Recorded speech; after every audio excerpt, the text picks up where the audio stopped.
Soho Square, West 1, and life in the ad agency fast lane has become too much for Ros Williams. Although I am a London girl, I do feel a bit like a fish out of water at work sometimes. I walk from Oxford Circus tube station to work and think, what am I doing here? But it's only a matter of time. I know I'm going.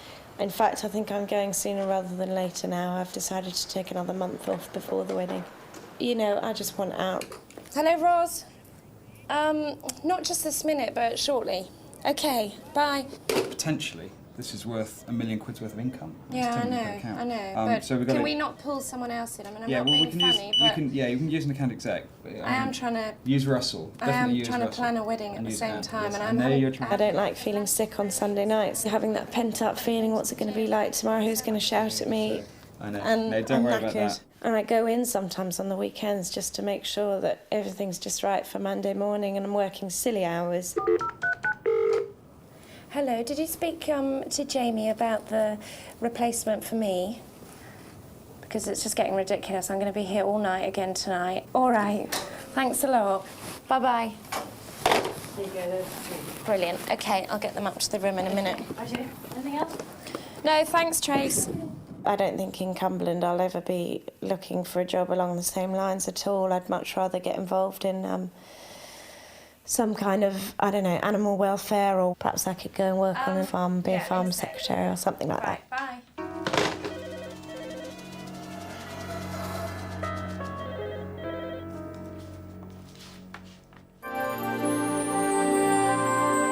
Ros's escape from faxes, phones and friction lies 300 miles up the M6 in the Lake District. Lying in the shadow of the mountain of Skiddaw is the village of Ireby and Snittlegarth, the family seat of the Green dynasty. 1, 2, 3. This is my son, and this is my future daughter-in-law. We're just having a little bit of a party because it's the first year. Really. Just a little bit. Just a small party. Oh, brilliant. Oh, doesn't it look great? Hello. Lovely to see you. Hello, darling. A fleeting visit for a family get-together is a very welcome respite from London. But it won't be long before wedding bells are rung and Ros becomes the new Mrs. Green. For now, at least it's a chance to meet family and new friends. This is Eric. Mind where you're going. Oh, lovely to see you. Oh, you're so attractive. Hello. Sean Connery. He is. Well, he is. He's exactly the same. Although overworked, local shepherd Eric Hodgson is no party pooper. Never been known to miss a party whenever it's, to do something pretty serious.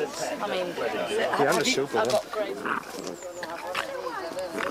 A bit different to the smoke in London, but it's lovely. You like it? Lovely, yeah, absolutely adore it. Right, girls, off you go, back to the kitchen again. Have you ever been to London? Yeah, twice. Terrified me. Absolutely bloody terrified me. Well, I always have to hold Ronnie's hand when he's down there, because he's a bit like Crocodile Dundee. So, do you know, somebody described me perfectly as that. You do notice we were down south the other day and we came up on a Friday, I think it was, and got out of the car, and it was, even Roddy admitted it was about 10 degrees cooler. Yeah, most definitely. But, anyway, I'm sure I'll get used to it. Ros seems so certain, but Cumberland is a long, long way from London. You get town folk moving out into the countryside to live. They think it's going to be absolutely fantastic. It's going to be roses round the cottage door.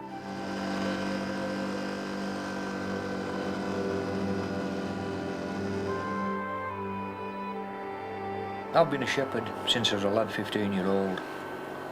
That's 40 years. And I can tell you from now, living in the countryside, it's bloody hard work. A morning like this is great. Majority of people think that this is what you do. You come out, you see all your lovely little lambs skipping, playing, and the job's are good. But by hell, it's not like that. One thing I'll definitely need is I will need a laptop for the weekend, even if we're not working. Well, can you sign this? We've got a courier waiting downstairs. It's just as you reach there. I've been an animal freak all my life, like most little girls. Okay. I've always wanted animals, I've always wanted to be around them. It's not possible in London. And I had hamsters and terrapins, it's not quite the same. Thanks, Tracy. Okay. I've always wanted dogs, I've always wanted my own horse, I've always wanted to have ducks. We use BNFL, we use Allied Bakeries. Okay? All right. So I'm going to have to run. What I lie in bed and think about at night is really going for horse rides and having the dogs with me. And coming back and having a lovely roaring fire and a bottle of red wine, you know. And my husband, my future husband. Roz, when are you going up to Cumbria? End of July. And then that's it for good? You're moving from London up? Yeah, on about 3 days after the hen night. Do you have any idea what to expect when you get up there? Yes. Lots of rain, lots of coldness, lots of snuggledness in bed. I'm sure she'll cope. To come here from London was a hell of a shock. We were all right coming up for weekends. That was wonderful because you always had a good time. But to actually be here, I mean, everything was on rations. And, you know, no cars and things like that. If you had a boyfriend with an MG, you were in seventh heaven. I did have one. You know, but that was it. Weeds everywhere. Mother came from the south and father was from Yorkshire originally. I was working in London, you know, having a great time. I wasn't quite sure whether I wanted to...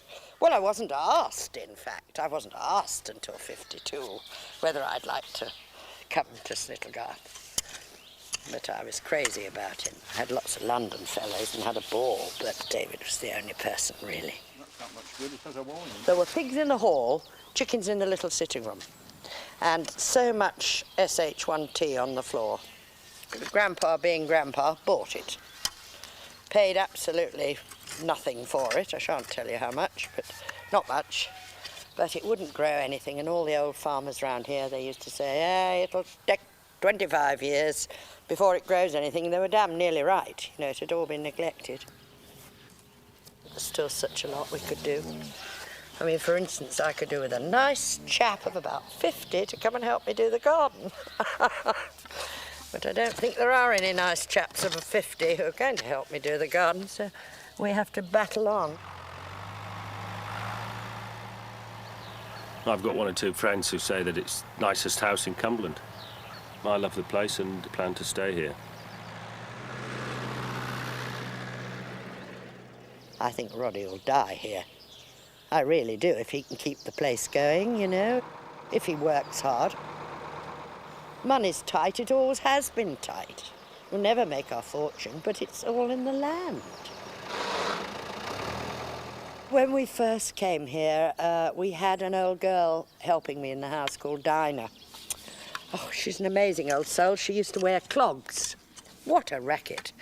And she always wore a hat, a black hat, cloche hat sort of thing.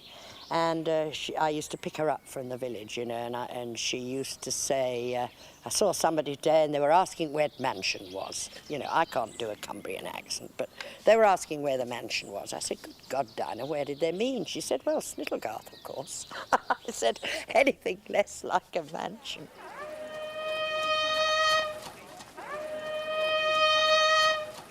I think some of the local people around here still think that we're up here living in a big house and we're gentry, all the rest of it, which is total rubbish.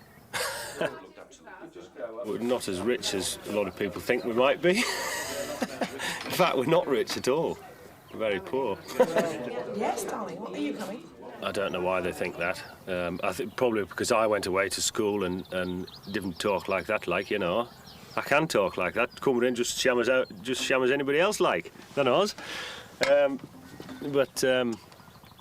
Because some of them think I've got a posh accent or something because I went away to school. Roddy went on to Fettes. Where Mr. Blair goes. Went, but he wasn't there with Roddy, no. Roddy was a bit later than him. Good school in Edinburgh. His headmaster suggested he went there because he didn't even like crossing a road, you know, he was frightened of traffic. Never lived in a city in my life. Don't like cities at all. Too many people. I'd rather talk to a sheep. How did he ask you? Oh, yeah. Yes, we know this one. We know this one. You weren't having sex when he asked No. you? Had you just had sex? No, and we didn't even have sex afterwards. Why? No. Did you cry? No, I didn't cry, but Did he cry? did. Yeah. Did he get out of bed He and was get down on going. one knee? No. It's too bloody He cold. just said, yeah, it was January the 7th, and it was very cold. No, it wasn't. He wanted to do it on Christmas Eve, wanted to do it on New Year's Eve, and apparently bottled it, and then it was the night before I was going back to London, so he left it right to the last minute, and then... Why did he cry? Just because, you know, he never thought he was going to say those words. He was just so emotional, and he couldn't actually say it, and he was going... Did you know what he was Just gonna say? tears were rolling down his face, and by that stage I kind of clicked, but you still don't want to be presumptuous, do you? Ros came up here to Snittlegarth when she was 10, and I must have been early 20s. And I remember we were dipping sheep or something, and I remember this child coming up here with her aunt, and that was it really. And then and never thought anything about it. And then again she came up when she was 14 to stay with her aunt, and she came to Snit again. And by that stage I must have been in my mid-20s, and I can remember saying to Mother that she'd be a cracker in about 10 years' time. He said, "What? Will you marry me?" Again, she appeared in the yard when she was 24 or 25, and that time I really did think she was a cracker. In the morning, I woke up thinking it was the first time and probably the last time that I'll ever wake up before Roddy, because he always wakes up first and has to go and have a pee. And anyway, but he didn't. He was snoring, and I woke up and it's like 7 o'clock, and it had been 3 or something, you know, by the night before. And he said, and I was just about to say what happened last night, and he said, he woke up and just said, "Will you marry me?" And he could say it then without stumbling. It didn't take long to realise that I thought Ros would be the one for me. Then we did have a shag, and then we did lie in bed for a while, and then we had a bath, and then we had to go down, and Roddy started cooking this huge cooked breakfast for everyone. There was about 8 of us sitting in the kitchen, and he had a bottle of champagne under his arm, so I knew he was just about to say it, and so I was just sitting there like that. He said, "Ros and I are getting married in the middle of everyone eating sausages and bacon and mushrooms." And so they all kind of spat their breakfast out like this, apart from his father, who carried on reading the racing results. And he was overwhelmed with emotion, but his mum was crying, Roddy started crying again, Joe was crying, Edward and Jim were just hugging me and everything, and I still wasn't crying. And is he much older than you? I've never met him. I'm dying to meet him. Very sexy. He's very sexy. Very sexy. Very rugged sort of farmer. Very leathery, you know. Very old. Very old. Very old, but very sexy. Yeah. What's your new name going to be? Rosalind Green. She's going to be the next Mrs. Green. Rosalind Amelia Jean Green. Yeah, and they say on the end of every sentence. So they all say this. They do in the pub. They do in the pub. They've all been saying, "This is the new Mrs. Green, eh?" Going to the pub, eh? There's going to be, you know, marriage and there forever, and there's no more, You're no going to wear more long nightlife. dresses and beers? Just because No more Soho, feed the Soho. No more glamorous walking up and down. You're going to be a housewife, and then you're going to be a mother within 5 minutes. Yeah, I think Ros will enjoy it up here. No more poncing about in wine bars at lunchtime and walking down the street in a smart clothes on the way to the office and all that type of thing. Because you get married doesn't mean you can't have fun anymore and drink bolly. Can you have fun in Cumbria? Of course you can have fun in Cumbria. In your willy bits. Lots of dinner parties, lots of shooting parties.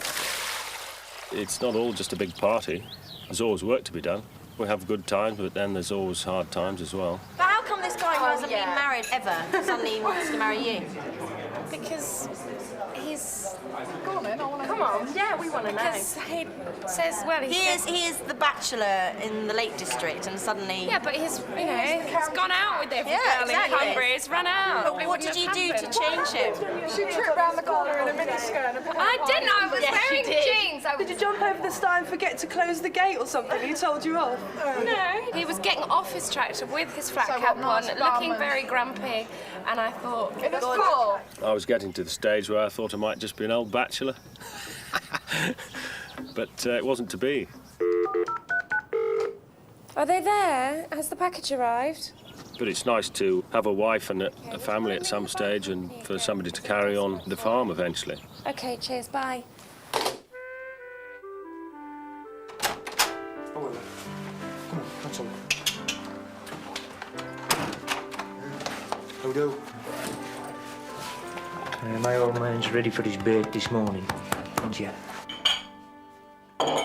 We've been married 33 years. We've known one another for a lot longer than that. I could have murdered her twice and been out now. We've known each other since we were kids, from we were 8 and 12. Oh, do you? What's up? Crucified that nigga. We can maybe move a few round and maybe tail and mark a few. Depends if you feel like having a go, do you? Yeah, you can do. I don't know whether I put sugar in that. Aye, get on, champion. Believe it or not, we first started going out together when Eric was a choir boy. That's true. Yeah, he was. And we both used to go to church, not because we wanted to, because we were pressured into it. That's right. Aye. Well, there was nowhere else to go, really, was Well, there? there wasn't really, Huh? no. I mean, Eric had been out with every girl in the area, and I mean, and he thought he was God's gift. He really did. Sure, we'll out. We started going out then, and we were married 18 months later. You stupid animal, here. Like Nelly the elephant. How many more, Eric? 2, 3, 4. We've got 4 empty pens now. And we'll put ourselves on about 8, eh? What's that? Oh, we can't move that at next pen because it's got that chuckers on it. Yeah, bitch. And that's Mary's chuckers. And when you look at his brother, he hasn't got a lot going for him. On the whole, we get on all right. I mean, we get tired and we fall out. That's the top and bottom of it, you know. But, you know, that's natural, isn't it? You know, you fall out at the best of times. Come on. Come on, Lily. Come on. No. No. Come on. They'll follow her to hell where they won't follow me. You know, they piss about and bugger off, but when she gets out of them 9 times out of 10, they'll walk her back of her like dogs. He has me girlfriend for him, you see. They're trying to get them to suck like that. They can be as stubborn as hell. They'll clench their teeth and do that. Yeah, a woman can ease them on, you know. Oh, I accept that. Yeah, okay. Don't mind admitting to that. So what are we to do through there? Where? They're just a feeding from there. You're not fed any? Talking to a salad, wasn't it? I'm going to have a fag now. We don't get anything done for Eric having fag breaks. Every 2 minutes we have a fag. Come on. Your time for the smoking Durham, Mary. Mary keeps us right. Aye, Mary keeps us right. I do the worrying for both of us, you know. And a good job she makes of it as well. But I do tend to be the worrier of the two of us. I worry about the financial side and whether the books balance at the end of the year. They're just the minor things, you know. I mean, she's, will the books money, you know, this, that, and fine. I mean, but it's me who says, should we go into Europe? Should we send troops to Bosnia? Oh, that sort of, I mean, I have all that to think about, you know. I expect me to be honest, you know. Is this Roddy's farm? Is this a family farm? Has he had it for years? It was his father's farm, but his father's retired now. And is it a working farm? Yeah. It's just a bit of a struggle. At the moment, we actually grass-let most of the farm, which means we let the grass out in the summer to about 4 or 5 other farmers who take the grass off me. But we haven't got any stock of our own here at the moment. But hopefully in like another 2 years we'll have our own again, because we'll have our own. Did you notice that? We'll have our I'll be own. lambing in the middle of the night. Farmed in the right way could make money for sure, and that's what I'd like to do in the end. To go back and have sheep and cattle, which is what I know about. Depends on the bank manager, really. Gave me a bit of a kick. That's about 5,000 volts. So when the old fox touches it, he won't like it, hopefully.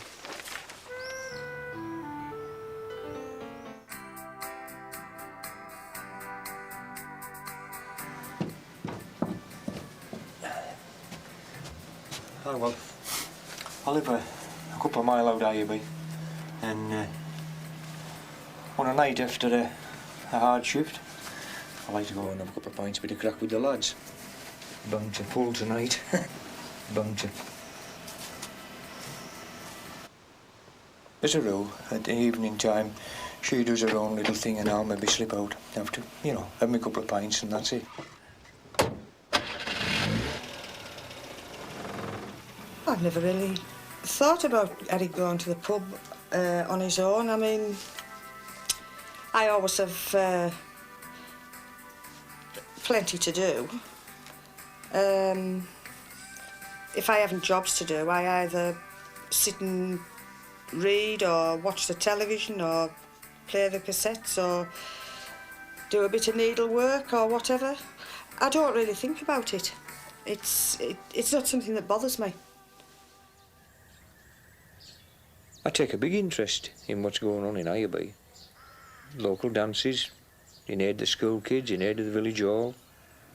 Hell, I take part in all such things as that. I am a part of Ireby. You know, you can meet all sorts of folk there. I mean, there'll be the local lads, you know. We all know who's... well, we think we know who's giving everybody else one. I don't know. Yeah, oh, you know, nobody does much around here without everybody sort of knowing about it, and that is for sure. There's quite a lot of, well, what, you know, sort of called foreigner folk, like, if you will. Folks who's moved up from down the smoke. Interest is aroused when a van pulls into the village square. The new publicans have arrived.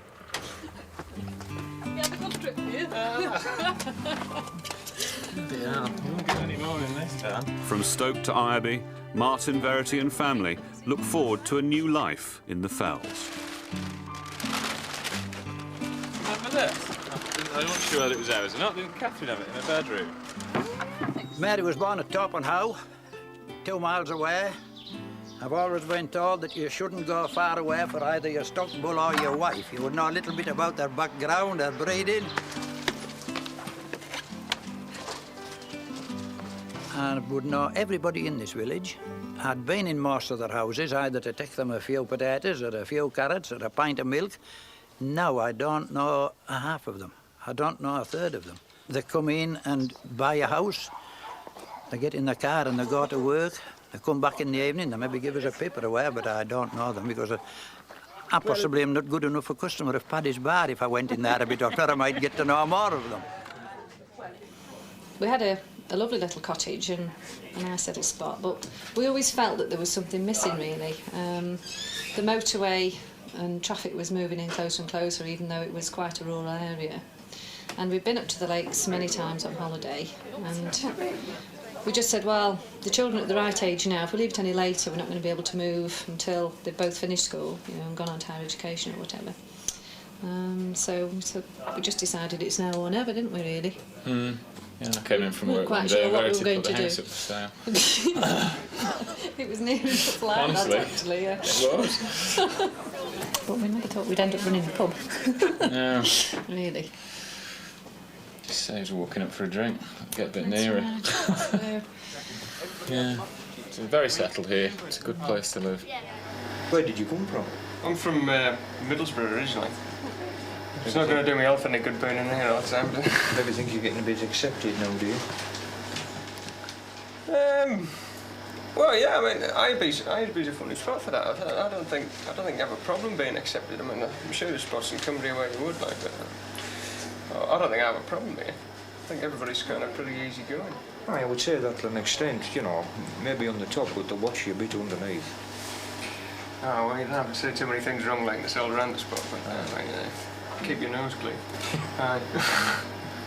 50% of the people who live in the rural areas now are people like you. Right. People who've come in out of the cities. I mean, I'm not knocking you, mate, but my kids should be living in your house, but they can't afford to.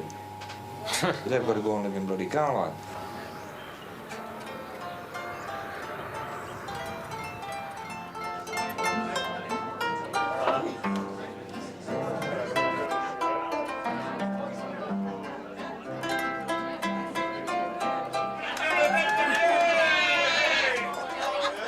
That lad Paul, him who I was talking to before, he's not a bad lad really. In fact, he's one of your better sorts. He will try and see my point of view, country life point of view anyhow, whereas a lot of the buggers won't.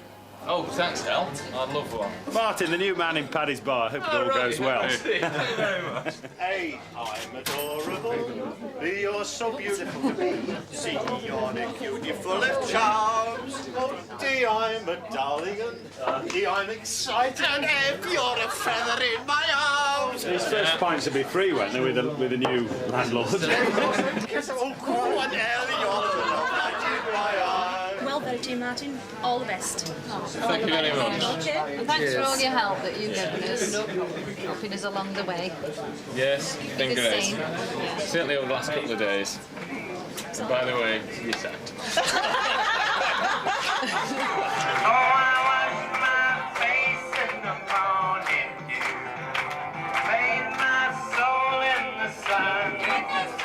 You know, Tony's moving into the country, at least into our village. They would like us really to be like they are. They think we're country bumpkins, you know, definitely not the way of life that they're used to. Maybe not up to the sort of standard of gear that they're looking for. They've got their wine bars and all this, that and the other. Any entertainment we have, we've got to make our own. But when we party, hey, we know how to party out here.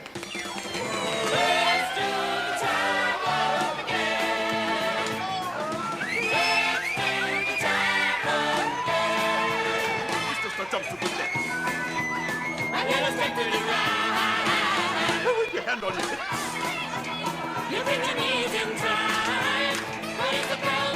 So it's party time in Ireby. Everything in the village is great. No problems here. It's all fun, fun, fun. Or is it?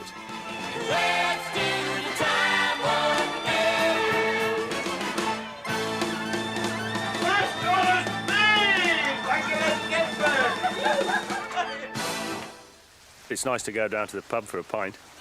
I like to keep in touch with everybody in the village. I know what's going on, but I wouldn't like to actually live in the village. So, a hotbed of gossip and intrigue. While some off-comers run into problems with the locals, others seem to fit in rather well.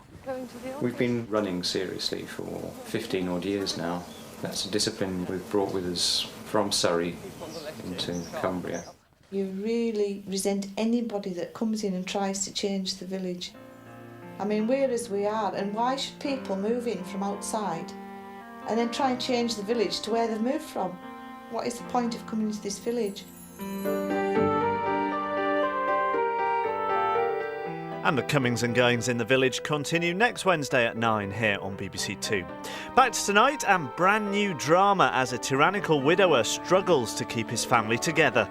Amongst Women is next.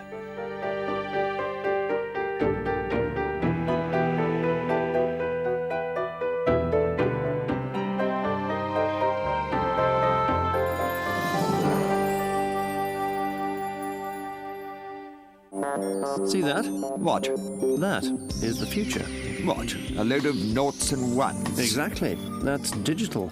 The future of broadcasting. So what's so wonderful about that then? Well, up until now, all we've had are these. Wavy things? Analog waves, to be precise. Ah, why are there 3 cliffs? That's caused by interference you sometimes get when the wavy things... Analog waves. Thank you. Bounce off, say, the nearest tall building or anything. Ah. Whereas with digital, the interference doesn't affect the picture at all. Ah, so how do we become digital then? Well, soon anyone can become digital if they want to, even you. Ah, now there's a perfect image. And because digital channels don't take up as much room, you'll be able to receive many more channels. Well, you can't have too much quality TV, can you? Well, if you'd like more information, call the BBC on 0990 11 8833. Thank you.